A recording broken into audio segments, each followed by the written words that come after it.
சீக்கிரம் வாடா சனப்பண்ணி. என்னடி பாதி குஞ்ச காணோம்? எல்லாம் உன் மாங்கல்யம் பார்த்த வேலைடா. என்னடி பண்ண? வாய திறக்காதடா அந்த வத்தி குச்சி.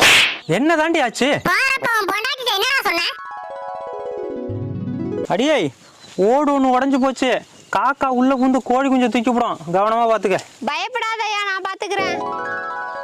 காக்கா உள்ள புந்துச்சா? காக்கா என்ன உன் பொண்டாட்டியா? புத்தி இல்லாம சுத்துறதுக்கு? என்னடி பண்ண? வாயை திறந்து சொல்லுடி. யோ, கோழி குஞ்செல்லாம் எடுத்து வெளியில போட்டுட்டு கதவு மூடிட்டேயா. எதுக்குடி? அப்பதான் காக்கா உள்ள வந்து பாத்துட்டு கோழி குஞ்சு இல்லன்னு ஏமாந்து போயிட்டோம்னு நினைச்சேன். காக்கா என்ன உன் புருஷனாடி? ஏமாந்து போவ? அறிவு கெட்டவள. கோழியோட சேர்த்து வெளியில விட்டுருக்க வேண்டியதானே? நீ கோழி குஞ்சை மட்டும் தானே பாத்துக்க சொன்ன. காக்கா புந்திருந்தா ஒரு குஞ்சு தான்டா தூக்கி இருக்கும். உன் பொண்டாட்டி பார்த்த வேலைக்கு 9 குஞ்சு போச்சுடா. காக்கா என்னடி சொல்லுது? காக்கா கா கான்னு சொல்லிட்டு போய் என்னடா முறைக்கிற?